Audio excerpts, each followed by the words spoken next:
All right, everybody, welcome back to another episode of Discovering Multifamily. I'm your host, Anthony Scandariato with Red Knight Properties. And today we have a very special guest here with us, Phil Pelucha. And he is the host of Billionaires in Boxers, which is a TV series. And he is well-versed in the field of broadcasting, and he's been doing it for at least podcasting for almost 6 years and was broadcasting on radio prior to that. And we want to talk today about the importance of content creation for pretty much any business, but we could kind of cater it towards the multifamily and real estate business and how important it is to get your message out there and what are some of the techniques, Phil advises for people to get more involved in the marketing scenario, because in the real estate industry, it's been a little bit archaic to some extent, and that's changing. So definitely check out, it's BiB Media, and I'm sure Phil can talk a little bit more about that, BiB TV, so you can, see his shows because they're very interesting, and appreciate Phil for coming on.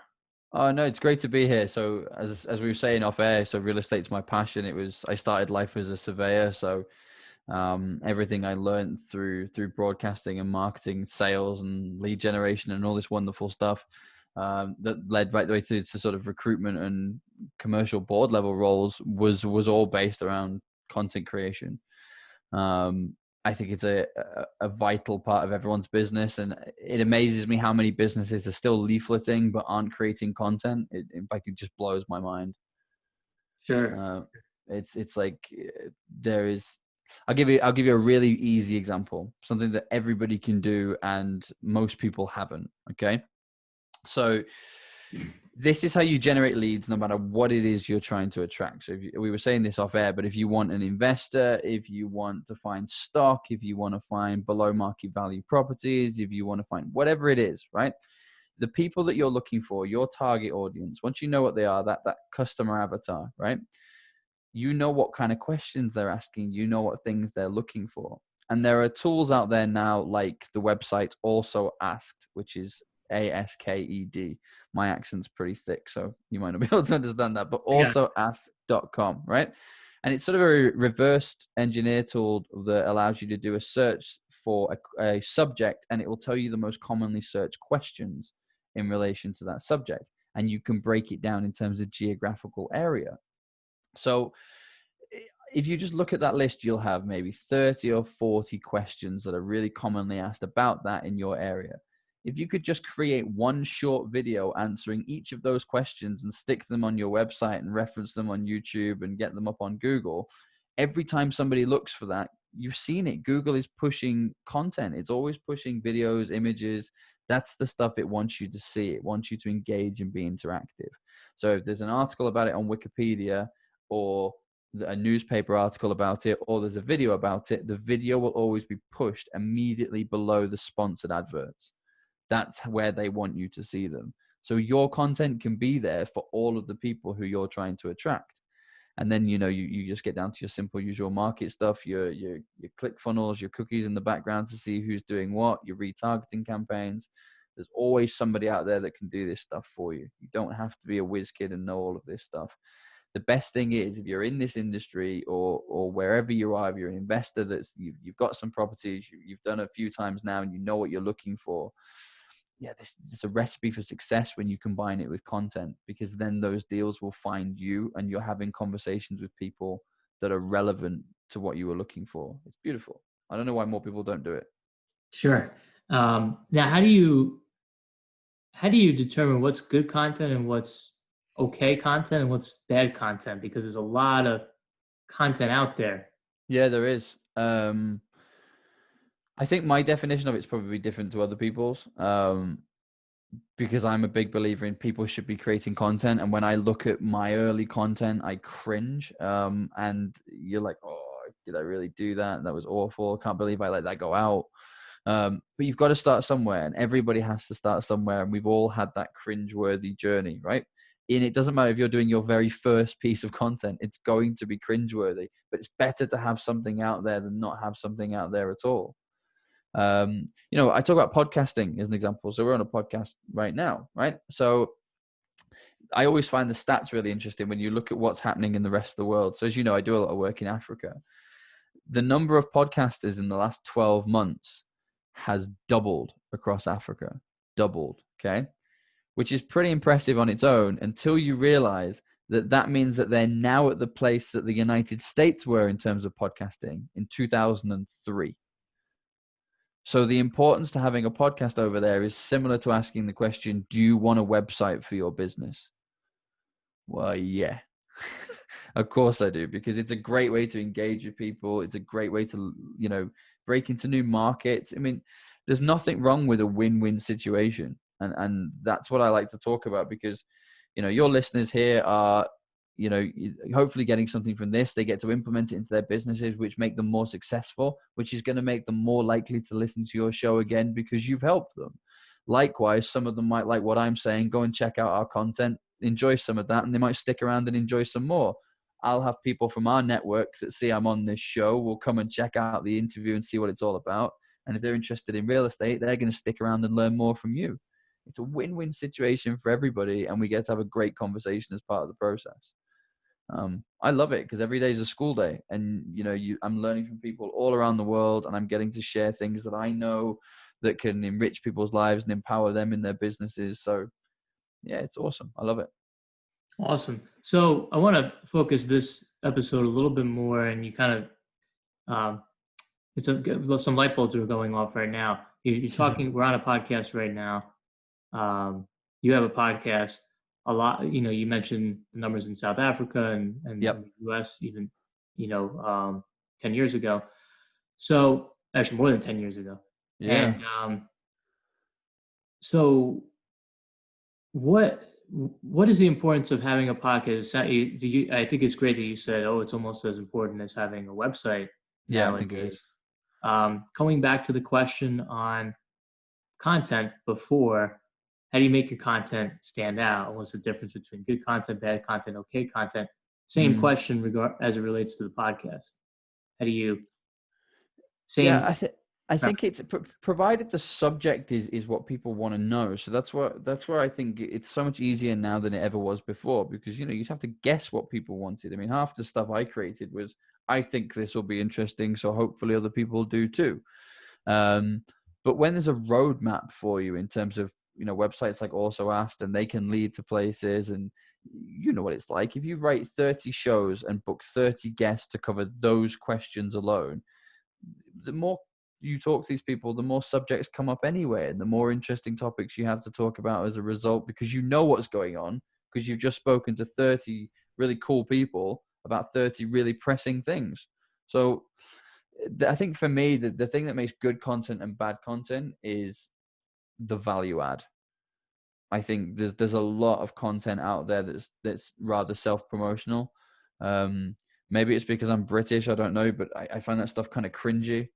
I heard a quote, and I wish I could remember who it was. I'm going to give it to Bob Proctor. I think it was Bob Proctor that said it, but I don't fully remember. But somebody said, all these people that you see on Instagram and social media, right? If they were that successful and that happy, why are they needing to take pictures of it to show you? Right. And it was like, actually, I think about it, and I think all them, like I know a handful of billionaires, and I know some really, really successful people, and very few of them have social media, and the ones that do rarely use it. I think I got accepted on LinkedIn to a connection request I sent to one of my mentors about 18 months ago. Not sure it was the last time he was on. They just don't do it. There is no need for it. Why? No billionaire is sat there going, you know what I really need to do right now to make myself feel better is pose by my car that I love so much and show it to a load of strangers whose opinions don't really matter to me. It's not what happens. So we call them the fake shakes. They say, watch out for the fake shakes, and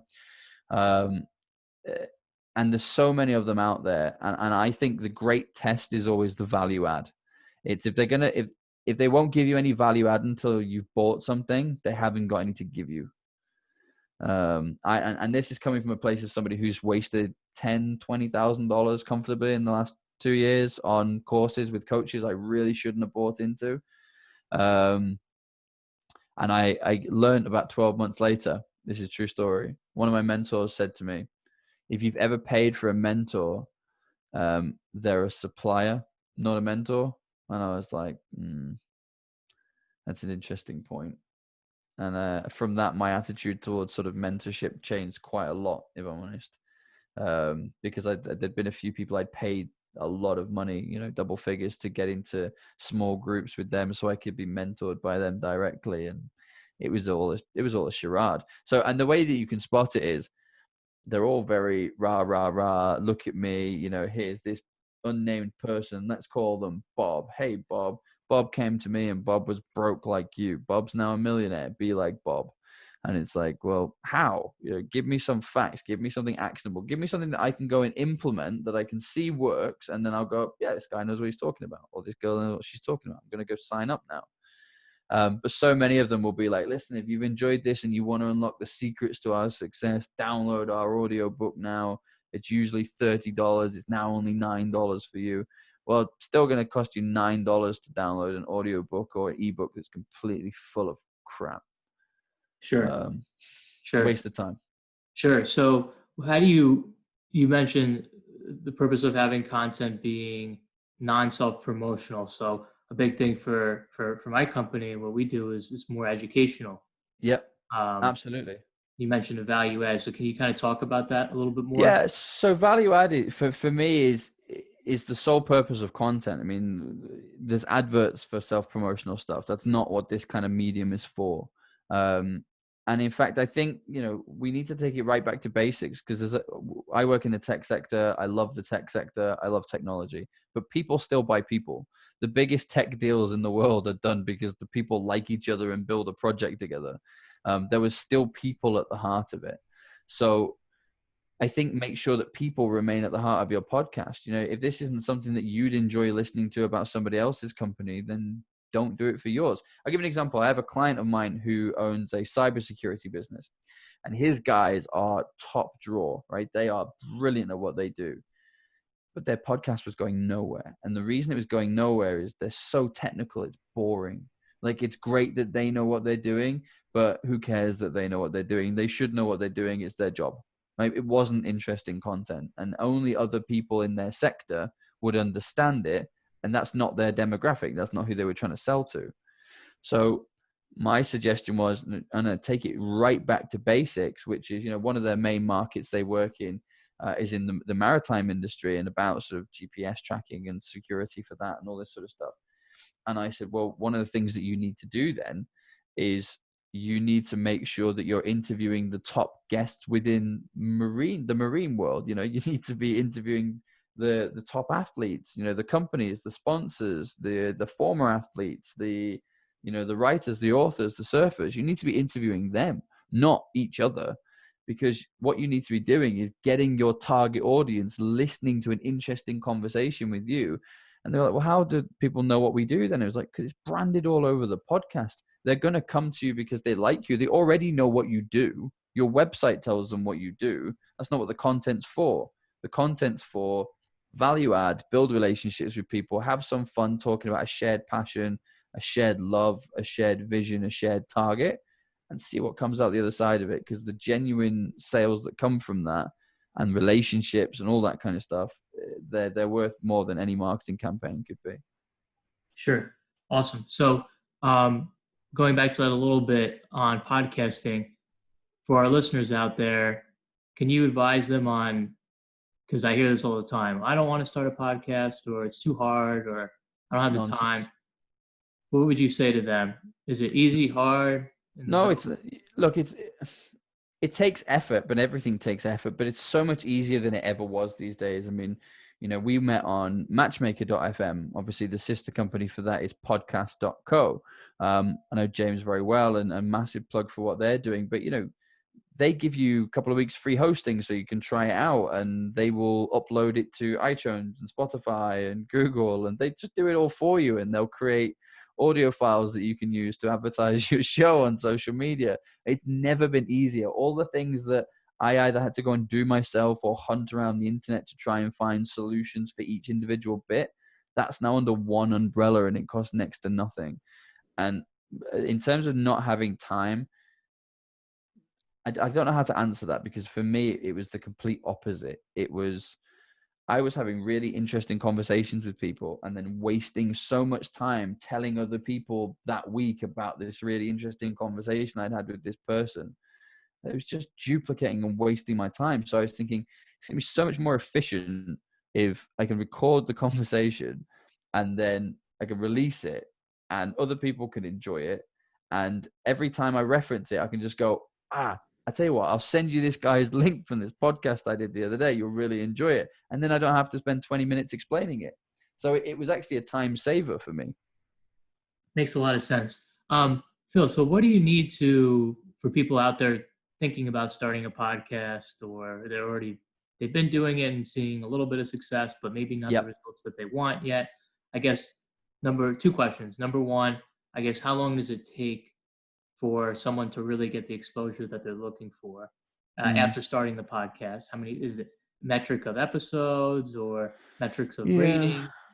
It depends more on the it's like anything, isn't it? It depends what you're feeding it. So if it's you organically bashing away, trying to have a conversation and hope that more people on your social media see it, like it, and share it, that's going to take quite a while. The fastest way to grow a podcast is to link with guests who already have an audience and get them to share it, do something that's reciprocal. Now, the hard thing with that is the people at the very top need a currency to deal with. And it doesn't always have to be money. In fact, it rarely is. But if you turn up and say, I've got 150 people listening to my podcast, Tony Robbins, will you please come on and have a chat with me? The answer is probably going to be a polite no until you're a bit bigger. But that doesn't mean that you can't get other people on. That doesn't mean that you don't have to be famous for the whole world, especially for your audience and your listeners. They will have a demographic, a market that they like to work and that they will feel most comfortable in. Become the king or queen of that market. Bring on all the biggest developers, go down to City Hall, find out who's got planning permission in for the biggest projects, and go and approach the CEOs of those companies and say, you're doing some really interesting stuff in a city that I spend a lot of time and money investing into. I'd love to get your thoughts on why this place, why that building, why that project. And they'll do it every day of the week because they want exposure for what they're doing as well. Sure, sure. Do you have, I get these questions all the time. Should I do a daily podcast? Should I do a weekly podcast? Should I do a monthly podcast? What's the answer? It's a good question. I think anything less than one a month and you're in trouble. Anything for me, when you're first starting, anything more than one a week is probably forced. I think the sweet spot is probably one every fortnight, for when you're first starting, but it depends what you want to use it for. If you're a business and you've got loads of people in your team that could create really interesting content and they could interview their clients or customers or whatever, and there's loads of stuff you could do with it, then release several a week. If it's good content. So that's the answer. It's unfortunately, common sense isn't very common, but it's use common sense. As long as the stuff that's coming out is still quality and it's not just forced because you're trying to get stuff out. People would much rather you had a 2-week gap and brought out something with value add than just released a video for the sake of releasing a video. Sure, makes a lot of sense. So Phil, kind of winding down the show a little bit, you talked about your experience in real estate before. Do you have a favorite real estate book or business book that kind of helped you to where you are today? Good question. So Rich Dad Poor Dad was obviously the one that inspires most people right from the very beginning, and I was no different. In fact, I'm looking at my bookshelf there. I've got quite a few over there. There's a number. Do you know what? I think for me, it was more of a person who inspired me because, when you're a kid and you don't understand the world, you see the material stuff, right? And there was a guy and he drove the most stunning car. It was a Bugatti, right? But it was a classic. It was gorgeous. And I loved this car. And he used to just collect cars, which I never understood. Like, some people around where I grew up couldn't afford one, and this guy was just like collecting them.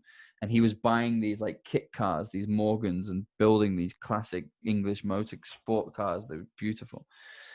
And I didn't understand how he had so much money, but he seemed so happy and he was so wealthy and so prosperous. And then one day I deliberately kicked my football into his garden so I could go and knock on his door. And I asked him, So what do you do? He said, oh, I'm a surveyor. I went, what's a surveyor? And he's like, oh, well, when there's new construction projects going on, CJ, he says, I'm the guy that made that happen. Like, I bring all the pieces together and do this. And I was like, that sounds cool. He's like, it is. And he said, because essentially I sign a contract at the beginning, turn up and smile, and then I get there at the end when it's built and everyone pats me on the back. And I was like, that sounds awesome. Like, that's what I want to do. So for a long time, that was where I wanted to go. And I went into valuation surveying directly as a result of that person. What he didn't tell me was all the years that you have to spend standing in a field where there's nothing up to your ankles in cow rubbish, with a clipboard, sizing up projects that are never going to be completed anyway. But I think most of your listeners will resonate with this. Once you have been bitten by the real estate bug, real estate's either something you love or it's something you don't. There are some people that will be passionate about stocks and shares. I can't do it. I love real estate. But I would highly, highly, highly recommend that people also look at other markets. That's the one thing I would say. I've had a lot of success in Southern Africa doing that exact thing. Look at where it's going to be emerging. Look at what it's doing. It's great to be local, but use that success locally to venture out and try something more creative. You can do very well locally, very well. But the people who make it big, they have very diverse portfolios. Very interesting. Phil, how can people find you? Surname is pretty easy. I think there's only one of me. So anybody that searches Phil Pelucha, which is Pelucha on Google, it's a good way to find me. Other than that, head for billionairesinboxers.com. Awesome. Well, what we'll do is we'll add a link to Phil's LinkedIn profile and website and other links in our comment section on all our social media platforms and also in the description box on iTunes. And really want to thank you, Phil, for coming on our show today. You're more than welcome, buddy. I think we learned a lot and our audience learned a lot, and hope to have you on again soon. Sure thing, buddy. Pleasure to be here. Thank you for having me. Thank you.